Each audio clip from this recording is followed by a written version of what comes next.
Dilansir dari Kompas TV, Wakil Ketua Komisi 2 DPR RI, Bahtra Banong menegaskan proses pemberhentian kepala daerah tidak bisa dilakukan secara pihak atau berdasarkan kepentingan politik tertentu. Menurutnya, aturan mengenai pemberhentian kepala daerah telah diatur oleh secara rinci dalam Undang-Undang Nomor 23 Tahun 2014 tentang pemerintahan daerah. Pernyataan tersebut merespon polemik yang mencuat di Kabupaten Pati, Jawa Tengah terkait wacana penggunaan hak angket DPRD Pati terhadap Bupati Sudewo yang juga merupakan kader Gerindra. Diketahui, 13 Agustus 2025 kemarin menjadi hari yang tak terlupakan bagi warga Kabupaten Pati, Jawa Tengah. Masa yang tergabung dalam Aliansi Masyarakat Pati Bersatu mendesak agar Bupati Sudewo mundur dari jabatannya. Aksi kolosal ini bukanlah peristiwa yang terjadi tiba-tiba. Ia adalah puncak dari akumulasi kekecewaan dan kemarahan publik terhadap serangkaian kebijakan yang dinilai meresahkan masyarakat.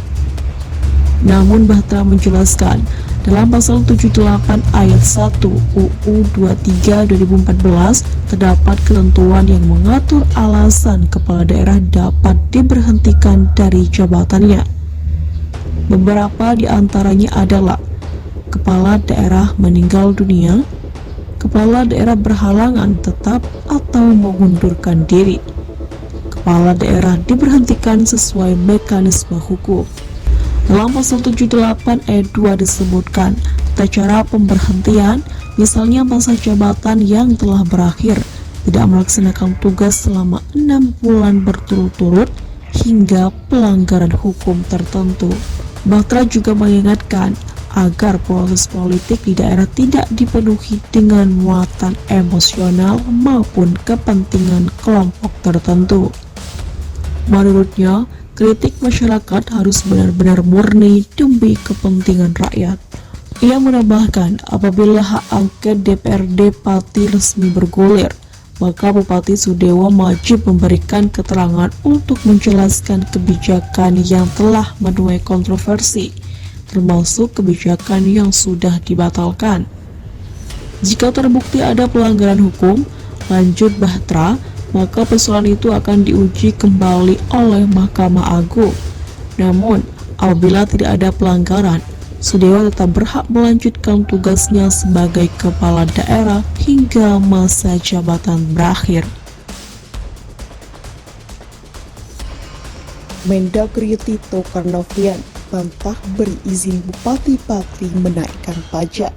Usulan pembentukan panitia khusus Pansus Hak Angket Pemakzulan Bupati Pati Sudewo itu diumumkan salah satu anggota DPRD Pati fraksi Gerindra di gedung DPRD Pati, Jawa Tengah pada Rabu 13 Agustus 2025. Usulan pembentukan panitia khusus Hak Angket Pemakzulan Bupati Pati Sudewo itu diumumkan salah satu anggota DPRD Pati fraksi Gerindra di gedung DPRD Pati, Jawa Tengah pada Rabu 13 Agustus 2025.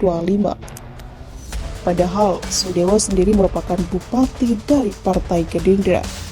Usulan hak angket pemakzulan ini setelah sejumlah massa aksi berhasil meringsek masuk ke gedung DPRD Pati, Jawa Tengah. Mereka ikut di tengah rapat keputusan Pansus untuk pemakzulan Bupati Pati Sudewo. Kemudian, seorang anggota DPRD menyebut bahwa Partai Gerindra sepakat dengan hak angket untuk memakzulkan Bupati Sudewo. Sebagai informasi, hak angket adalah hak DPRD untuk melakukan penyelidikan terhadap pelaksanaan suatu undang-undang atau kebijakan pemerintah daerah yang dianggap penting, strategis, dan berdampak luas pada masyarakat, daerah, dan negara yang diduga bertentangan dengan peraturan perundang-undangan. Massa pun kemudian bersorak girang mendengar pernyataan tersebut. Bahkan sebagian di antaranya menyerukan suara takbir. Ketua DPRD Pati, Ali Badrudin, mengatakan usulan hak angket tersebut telah memenuhi syarat secara formal. Ia menambahkan, setiap tahapan akan berjalan sesuai prosedur dan peraturan undangan yang berlaku. Hak angket ini akan fokus pada penyelidikan kebijakan kenaikan PBB P2 yang sebelumnya sempat mencapai 250% dan menuai protes keras dari masyarakat. Meskipun pada akhirnya kebijakan tersebut dibatalkan. Kekecewaan masyarakat yang terlanjur meluas kini berujung pada tuntutan agar Bupati Sudewo mundur dari jabatannya.